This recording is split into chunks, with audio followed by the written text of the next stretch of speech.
नमस्कार बंधुरा मुन्नार रान्नाघरे आपनादेर सकलके स्वागत जानाई। आमी ओलेर डालना এই রেসিপিটা আজ করে দেখাবো। তার জন্য আমার যা যা লাগবে সেটা হচ্ছে অবশ্যই ওল লাগবে। আমি এরকম ছোট করে ওলটাকে কেটে নিয়েছি।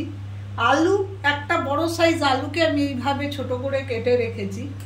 আর যেটা লাগবে আমি অল্প নারকেলকে বেটে রেখেছি, নারকেল বাটা আমার লাগবে।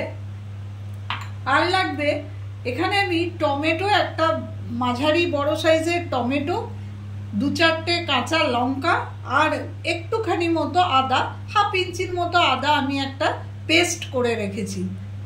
ঘি লাগবে, সর্ষের তেল দিয়ে আমি রান্নাটা করব। নুন, মিষ্টি, জিরে, গোটা জিরে আমার ফোড়নে লাগবে, হলুদ, ধনে গুঁড়ো, জিরে গুঁড়ো, লঙ্কা গুঁড়ো আর অল্প গরম মশলা, এই আমার লাগবে। প্রথমে আমি কড়াইটাকে জ্বালিয়ে দিয়েছি। কড়াইয়ের মধ্যে আমি একটুখানি জল ফুটতে দিয়েছি, গরম হতে দিয়েছি। আমি এর মধ্যে ওলগুলো আগে দিয়ে দেবো। ওলগুলো আমি একটুখানি ফুটিয়ে নেব ঢাকা দিয়ে মিনিট 5। তারপরে জলটা গেলে ওলটাকে তুলে নেব, নিয়ে আমি ফেরত আসছি। মিনিট 5-7 ধরে আমি ওলটাকে ঢাকা দিয়ে ফুটিয়ে নিয়ে জলটাকে ফেলে দিয়েছি, ওলটাকে তুলে রেখেছি। এবারে আমি কড়াইটা গরম হতে দিয়েছিলাম। এবারে আমি সর্ষের তেল দেবো, 5-6 চামচ মতো দেবো।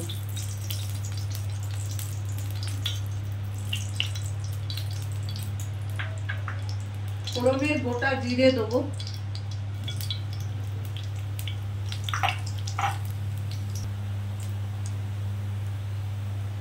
ফোড়নটা আমার হয়ে গেছে। আমি তো একটুখানি হলুদ ছিটিয়ে ওলগুলোকে আমি প্রথমে ভালো করে ভেজে নেব।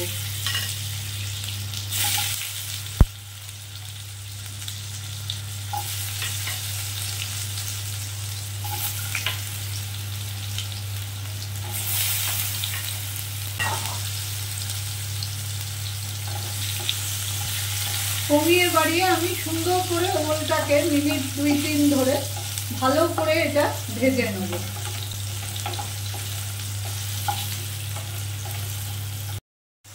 মিনিট 2-3 ধরে এইভাবে বাড়িয়ে কমিয়ে একটু ঢাকা দিয়েও আমি ওলগুলোকে সুন্দর করে একটু ভাজা ভাজা করে নিলাম। এবারে আমি যেটা করব, এই যে আমি আলু ছোট করে কেটে রেখেছি, এটাও আমি এই তেলের মধ্যে দিয়ে দেবো। এবারে আমি আলু আর ওলটাকে একটু ঢাকা দিয়ে ভালো করে একটু কষে নেব।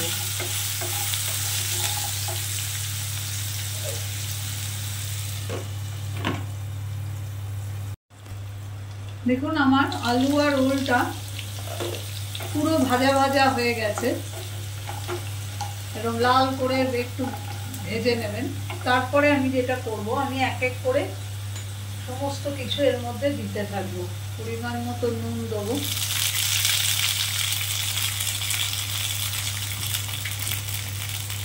হলুদ দেবো,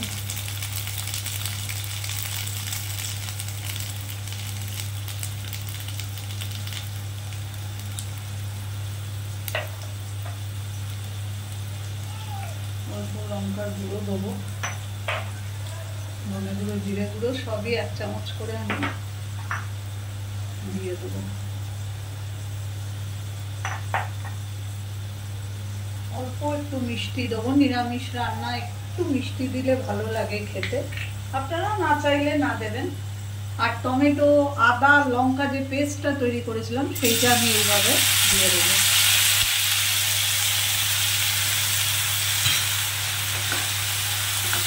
এবারে আমি এগুলো দিয়ে ভালো করে এটা একটু কষে নেব।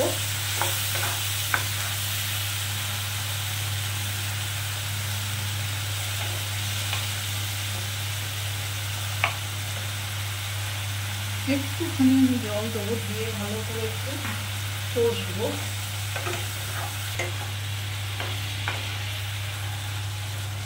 মশলাগুলো দিয়ে যখন দেখবেন বেশ চারদিক থেকে একটু তেল ছেড়ে ছেড়ে এসছে, দেখুন আমার রংটাই মশলার ভাজা ভাজা রং এসে গেছে, তখন আমি এই নারকেল বাটা যেটা করে রেখেছি সেইটা আমি দিয়ে দেবো। নারকেল বাটা একটু বেশি দেবেন, খেতে ভালো হয়। এবার আমি নারকেল বাটাটার সঙ্গে ওলটাকে ভালো করে কষিয়ে নেব। এটা একটা সম্পূর্ণ নিরামিষ রান্না।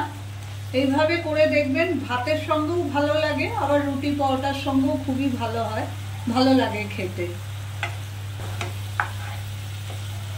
নারকেল দেওয়ার পর খুব বেশি আমি কষবো না, খালি জলটা শুকিয়ে গেলে, একটু তেল তেল বেরিয়ে এলে আমি কিন্তু এর মধ্যে জল দিয়ে দেবো, যাতে ওল আর আলুটা একটু ভালো করে সিদ্ধ হয়।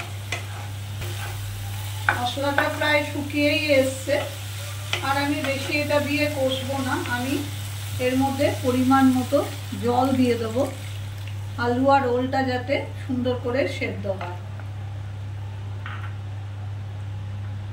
একটু জল লাগবে। এবারে আমি ঢাকা দিয়ে দেবো। এটা ফুটে গেলে আমি কমিয়ে দেবো, মিনিট 5-7 আমি এটাকে কমিয়ে আঁচটা কমিয়ে একটু হতে দেবো।